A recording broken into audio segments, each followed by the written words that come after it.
আউযু বিল্লাহি মিনাশ শাইতানির রাজীম ইন্নাল্লাযীনা কাফারু সাওয়াউন আলাইহিম আআনযারতাহুম আম লাম তুনযিরহুম লা ইউমিনুন খাতামাল্লাহু আলা কুলুবিহিম ওয়া আলা সামঈহিম ওয়া আলা আবসারিহিম গিশাওয়াতুন ওয়া লাহুম আযাবুন আযীম। আল্লাহ সুবহানাহু ওয়া তাআলা বলছেন, নিশ্চয়ই যারা কুফরিতে লিপ্ত তাদেরকে আপনার সতর্ক করা বা না করা সমান, তারা ঈমান আনবে না। কারণ কি? কারণ পরের আয়াতে আল্লাহ বলে দিচ্ছেন, আল্লাহ তাদের হৃদয় ও কান মোহর করে দিয়েছেন এবং তাদের দৃষ্টির উপর পর্দা রয়েছে আর তাদের জন্য রয়েছে মহা শাস্তি। আমরা যদি আরেকবার তাকাই আয়াতটার দিকে, আজকের আলোচ্য আয়াতের, এটার অর্থটা কি দাঁড়ায় দেখেন তো। বাহ্যিক অর্থ, অ্যাপারেন্ট মিনিং দাঁড়াচ্ছে যে কাফেরদেরকে সতর্ক করে কোনো লাভ নাই, তারা ঈমান আনবে না।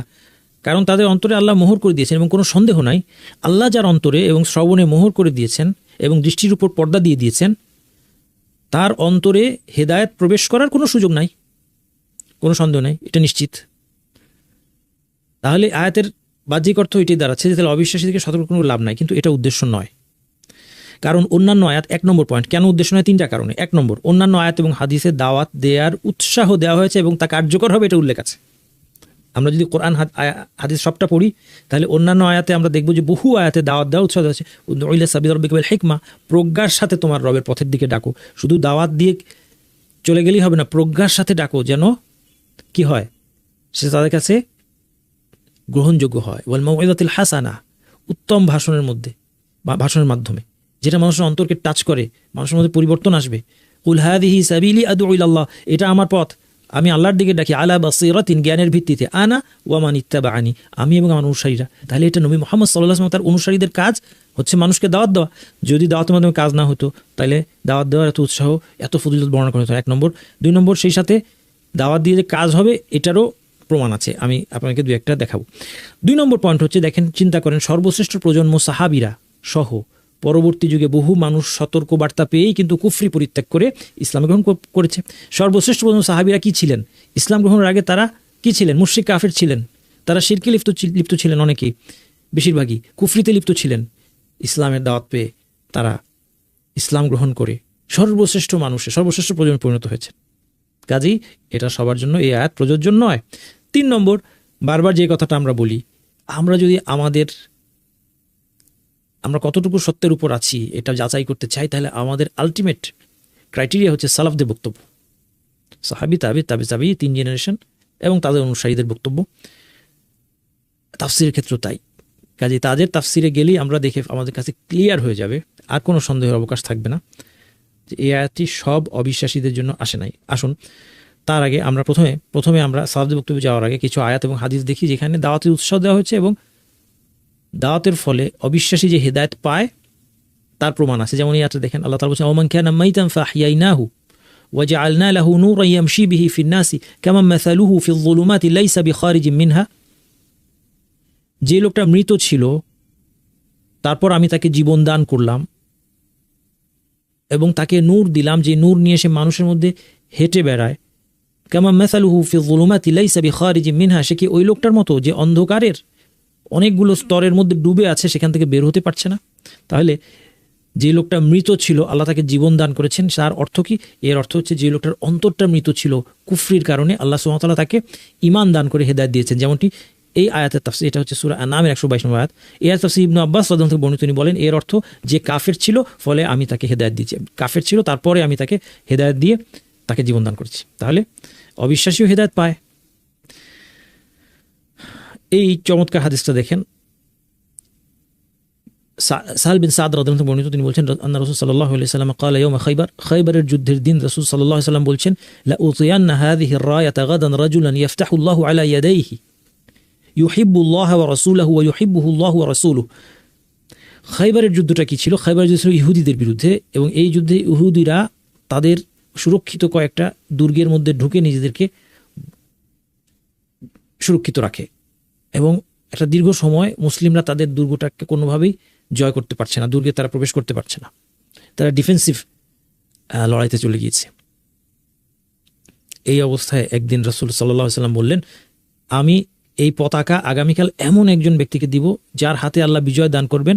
তারপর তার বৈশিষ্ট্য বললেন, ইউহিব্বুল্লাহ ওয়া রাসূলুহু, যে সেই ব্যক্তি আল্লাহ এবং তার রাসূলকে ভালোবাসে, ওয়া ইউহিব্বুহুল্লাহ ওয়া রাসূলুহু, আল্লাহ এবং তার রাসূল তাকে ভালোবাসেন। সাংঘাতিক ঘোষণা। মানে এই লোকটা অনেক সৌভাগ্যবান, তার জন্য আল্লাহ এবং রাসূল ভালোবাসার সাক্ষ্য দিয়ে দেওয়া হয়েছে। ক্বালা ফাবাতান নাসু ইয়াদুকুনা লাইলাতাহুম আইয়ুহুম ইউতাহা, সারা রাত লোকজন আলোচনা করতে লাগলেন সাহাবীরা যে কাকে এটা দেওয়া হবে। ফালাম্মা আসবাহান নাসু গাদাউ আলা রাসূলিল্লাহ সাল্লাল্লাহু আলাইহি ওয়াসাল্লাম, সকালবেলা রাসূল সাল্লাল্লাহু আলাইহি ওয়াসাল্লামের কাছে তারা গেলেন। কুল্লুহুম ইয়ারজু আন ইউতাহা, তারা সবাই চাচ্ছেন যে আমাকে এই পতাকাটা দেওয়া হোক। কি জন্য? নেতৃত্বের লোভে না, ওই ঘোষণাটার কারণে, যে তারা বুঝে গিয়েছেন যাকে পতাকাটা দেওয়া হবে সেই লোকটা আল্লাহ এবং আল্লাহর রাসূলের ভালোবাসার পাত্র। আর এত বড় সুসংবাদ কে না পেতে চায়। ফালাম্মা আসবাহান নাসু গাদাউ, আচ্ছা গেল। ফাকালা, এইবার রাসূল সাল্লাল্লাহু আলাইহি ওয়াসাল্লাম বলছেন আইনা আলিয়ুন, আইনা আলী ইবনে আবি তালিব, আলী ইবনে আবি তালিব কোথায়? ফাকিলা হুয়া ইয়া রাসূলুল্লাহ ইয়াশতাকি আইনাইহি, আলী রাদিয়াল্লাহু আনহু, তার কি হয়েছে, তিনি আসেন নাই কেন? কারণ তার দুই চোখে অসুখ, চোখের অসুখের কারণে। দেখেন, যাকে আল্লাহ সুবহানাহু ওয়া তাআলা মর্যাদা দিবেন তাকে ডেকে আনা হবে। ক্বালা ফারসিলু ইলাইহি, তাকে নিয়ে আসো আমার কাছে। তার যুদ্ধ করার মতো অবস্থাও নাই, কিন্তু আল্লাহ রাসূল তাকে বাছাই করেছেন। ফাউতিয়া বিহি ফাবাসাকা রাসূলুল্লাহ সাল্লাল্লাহু আলাইহি ওয়াসাল্লাম ফি আইনাইহি ওয়া দাআ লাহু, তাকে আনার পর রাসূল সাল্লাল্লাহু আলাইহি ওয়াসাল্লাম তার চোখে একটু লালা ছিটিয়ে দিলেন অথবা লাগিয়ে দিলেন, তার জন্য দোয়া করলেন। ফাবারা হাত্তা কাআন লাম ইয়াকুন বিহি ওয়াজা, এমনভাবে সুস্থ হয়ে গেলেন যেন তার কোনো রোগই ছিল না। ফাআতাহু রায়াতা, তাকে পতাকা দিলেন। ফাকালা আলীউন, আলী বললেন ইয়া রাসূলুল্লাহি উকাতিলুহুম হাত্তা ইয়াকুনু মিসলানা, হে আল্লাহর রাসূল, তাদের সাথে এমনভাবে লড়াই করবো যে তারা আমাদের সমস্তরে চলে আসে। ব্যাখ্যাকারীরা বলছেন যে মানে তারা মুসলিম না হওয়া পর্যন্ত লড়াই করবো। রাসূল সাল্লাল্লাহু কি বলছেন দেখেন, ফাকালা উনফুজ আলা রিসলিকা হাত্তা তানজিলা বিসাহাতিহিম, তুমি ধীরে সুস্থে যাবে তাদের এলাকায় পৌঁছানো পর্যন্ত। সুম্মা দুউহুম ইলাল ইসলাম, এরপর তাদেরকে ইসলামের দিকে আহ্বান করবে। ওয়া আখবিরহুম বিমা ইয়াজিবু আলাইহিম মিন হাক্কিল্লাহি ফিহি, এবং ইসলামের মধ্যে তাদের উপর আল্লাহর কি হক আছে এটা তাদেরকে জানাবে।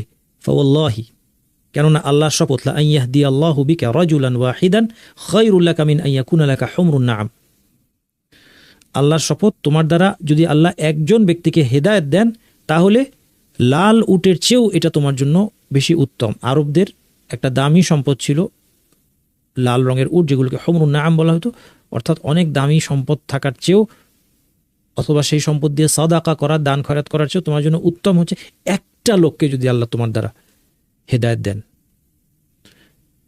এই জন্য ইসলাম বিভিন্নভাবে উৎসাহ দিয়েছে মানুষকে হেদায়েত দেওয়ার জন্য কাজ করা। কারণ হেদায়েত যদি কেউ পেয়ে যায় আপনার দাওয়াতের মাধ্যমে হোক সরাসরি, অথবা আপনি তাকে একটা বই দিলেন, একটা লেকচার দিলেন, একটা প্রোগ্রামে নিয়ে আসলেন, অনেকভাবে মানুষ দাওয়াতি কাজ করতে পারে। এর মাধ্যমে যদি আল্লাহ একটা মানুষকে গাইড করেন তাহলে এর সওয়াব যাবে আপনার আমলনামায়।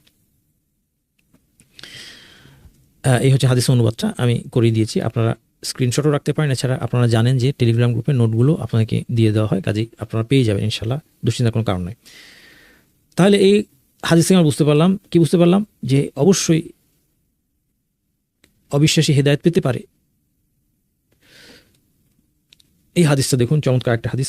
আনাস রাদিয়াল্লাহু আনহু قال, আনাস রাদিয়াল্লাহু আনহু তিনি বলেন, কানা গুলামুন ইয়াহুদিয়ুন ইয়াখদুমুন নবী সাল্লাল্লাহু আলাইহি ওয়াসাল্লাম ফামারিদ, এক ইহুদি কিশোর নবী সাল্লাল্লাহু আলাইহি ওয়াসাল্লামের খেদমত করত, সে একবার অসুস্থ হয়ে পড়ল। ফাআতাহু নবী সাল্লাল্লাহু আলাইহি ওয়াসাল্লাম ইয়াউদুহু, নবী সাল্লাল্লাহু আলাইহি ওয়াসাল্লাম তাকে দেখতে আসলেন, সে অসুস্থ, তাকে ভিজিট করতে আসলেন। ফাকাআদা ইনদা রাসিহি, তার মাথার কাছে বসলেন। ফাকালা লাহু আসলিম, রাসূলুল্লাহ সাল্লাল্লাহু আলাইহি ওয়াসাল্লাম এসে তাকে দাওয়াত দিলেন, ইসলাম গ্রহণ করো। ফানাযারা ইলা আবিহি ওয়া হুয়া ইনদাহু ফাকালা লাহু আতি আবুল কাসিম সাল্লাল্লাহু আলাইহি ওয়াসাল্লাম, সে তার বাবার দিকে তাকালো, তার বাবা ইহুদি, সে অনুমতি চাচ্ছে। তখন বাবা বলল তাকে আতি আবুল কাসিম, আবুল কাসিমের আনুগত্য করো, অর্থাৎ রাসূলুল্লাহ সাল্লাল্লাহু আলাইহি ওয়াসাল্লাম বলছেন এটা মেনে নাও। ফাআসলামা, বাবা কিন্তু ইসলাম গ্রহণ করে নাই, কিন্তু বাচ্চাটা ইসলাম গ্রহণ করলো। ফাখারাজান নবী সাল্লাল্লাহু আলাইহি ওয়াসাল্লাম ওয়া হুয়া ইয়াকুল, রাসূল নবী সাল্লাল্লাহু আলাইহি ওয়াসাল্লাম এই কথা বলতে বলতে বের হয়ে গেলেন, আলহামদুলিল্লাহিল্লাযী আনকাযাহু মিনান নার, সমস্ত প্রশংসা ওই আল্লাহর যিনি তাকে জাহান্নাম থেকে রক্ষা করেছেন।